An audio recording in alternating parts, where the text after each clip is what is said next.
Bonjour et bienvenue dans un nouvel épisode de Channel 54, la chaîne qui vous rapporte des nouvelles que vous voulez vraiment savoir. Quand vous voulez les avoir. Aujourd'hui, vous êtes avec vos reporters préférés, Malik et... Arturo. Et aujourd'hui, on va aborder un thème qui rejoint tout le monde, l'identité. Pour l'épisode d'aujourd'hui, on va faire un roadshop auprès des étudiants du collège. On va aller leur poser des questions. Pour ma part, ce sera d'étudier leur degré d'appartenance auprès du Canada, du Québec et leur pays d'origine. Et de mon côté, ça va être sur les immigrants de seconde génération et les impacts qu'ils ont eu d'avoir grandi dans la société québécoise.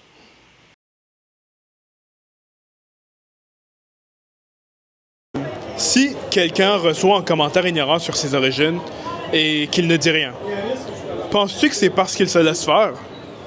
Alors, regarde, personnellement, je ne dirais pas que c'est it's not that deep, ok? Honnêtement, je sens vraiment que si personne laisse faire, c'est ce qu'il veut, juste pas de problème. T'sais. Je pense pas que c'est nécessairement qu'ils veulent laisser leur culture, là. Aucun problème. Parce qu'en général, regarde, t'as envie d'avoir le moins de problèmes possible dans la journée, tu sais. Tu vas pas créer des conflits pour rien, tu sais. Yo, je te remercie. Yo, merci. Ressens-tu que la diversité de Montréal t'enlève une certaine pression de devoir t'assimiler à une culture unique? Moi, je trouve que oui. Le fait qu'il n'y ait pas une seule culture dominante, mais qu'il y ait plusieurs cultures, ça t'aide beaucoup plus à t'intégrer justement au Québec que s'il y avait une seule culture à laquelle tu dois t'intégrer justement. Tu sais, la présence d'une communauté haïtienne, d'une communauté maghrébine par exemple. Moi, je suis maghrébin, donc forcément, je me sens beaucoup plus à l'aise quand je suis dans un quartier où il y a beaucoup d'Algériens, Marocains, etc.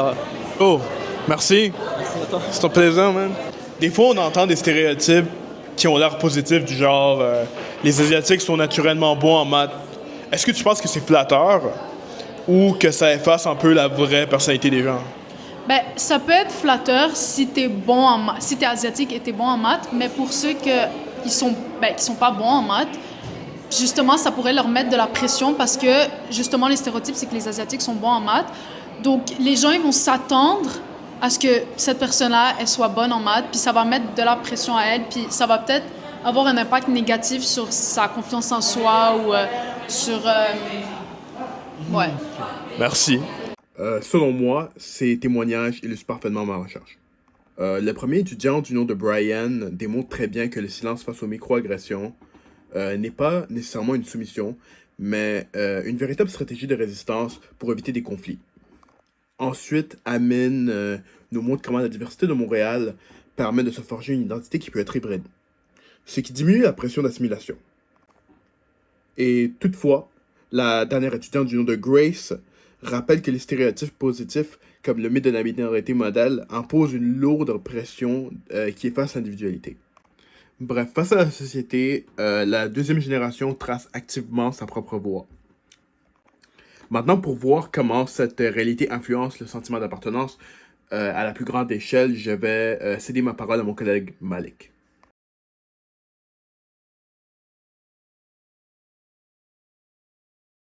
Je me sens bien autant dans la culture canadienne, québécoise que haïtienne aussi. Puis personnellement, même si je me considère plus canadien qu'haïtien en tant que tel, je sens que j'ai autant d'appartenance dans l'un des deux. Puis je suis fier d'être canadien, fier d'être haïtien. Je dirais qu'envers le Canada, c'est très peu. Envers Québec, beaucoup plus, vu que c'est une province, je suis née ici. Puis envers mon pays, beaucoup plus que le Québec encore. Alors moi, je viens du Bangladesh, alors je vais commencer avec ça. Je dirais que mon degré d'appartenance avec le Bangladesh, c'est peu, malheureusement. Puis pour le Québec, je dirais beaucoup, parce que j'ai grandi ici. Puis je dirais pour le Canada, c'est un peu neutre. Je suis un Québécois qui adore, fait que je te dirais que même plus haut du neutre. En tout cas, j'adore le Québec, j'aime ça le représenter, c'est important. Canada, maintenant, le Canada, tu veux dire? Le Canada. Un petit peu moins. Je suis moins fan du Canada. Je trouve que c'est mieux de représenter le Québec que le Canada. Ben, mon degré d'appartenance envers mon pays d'origine, je serais neutre. Envers le Canada, je serais neutre. Envers le Québec, je serais quand même un peu beaucoup. Depuis 3-4 ans, je me sens genre super québécois là. Genre je ressens un feeling d'appartenance quand même genre haut là. Okay. Parce que j'ai passé toute ma vie ici. Ben beaucoup parce que je me sens québécois. Donc ouais, le Québec. OK. Et envers le Canada, est-ce que tu en as rien aussi? Un peu, mais seulement dans le voyage. OK, parfait. Merci beaucoup. Je dirais que j'ai beaucoup d'appartenance au Québec, moins au niveau du Canada. Alors, je suis né au Québec, Montréal. Là. Le pays d'origine de mes parents, c'est Vietnam. J'ai des amis dont je parle qui sont des Canadiens, d'origine canadienne, et presque personne au Vietnam sauf ma famille. Ah, OK. Je dirais quand même beaucoup là parce que je suis né ici. Mon pays d'origine, c'est la Syrie. De base, je trouvais que j'étais plus syrienne. Je m'identifiais plus à ça. Je ressens plus la fierté d'être syrienne. Mais en même temps, je suis pas assez québécoise. Puis ça, c'est un truc que beaucoup d'enfants d'immigrants ressentent, qu'au Québec, on n'est pas assez québécois. Et back home, on n'est pas assez, syrienne. En même temps, est-ce que c'est vraiment important de se sentir, de genre s'identifier à quelque chose? Pourquoi juste pas être là, genre, soi-même? Ouais. Voilà. Comme vous le savez, le sentiment d'appartenance constitue un élément fondamental dans la construction d'une identité d'une personne. Le but de ce travail, c'est de voir qu'est-ce qui influence le degré d'appartenance d'une personne, qu'elle soit issue de l'immigration ou pas du tout, mais surtout chez les élèves du collège. Donc, comme vous avez pu voir dans cet épisode, les sentiments d'appartenance de chacun des élèves étaient variés et différents. On peut l'expliquer par différents facteurs. Ça peut être la langue parlée à la maison, ça peut être s'ils sont racisés, s'ils sont nés au pays, ou bien même les expériences personnelles. Donc, tous ces facteurs-là expliquent le sentiment d'appartenance qui est varié pour que ce soit pour le Québec, le Canada et le pays d'origine de chacun des élèves du collège.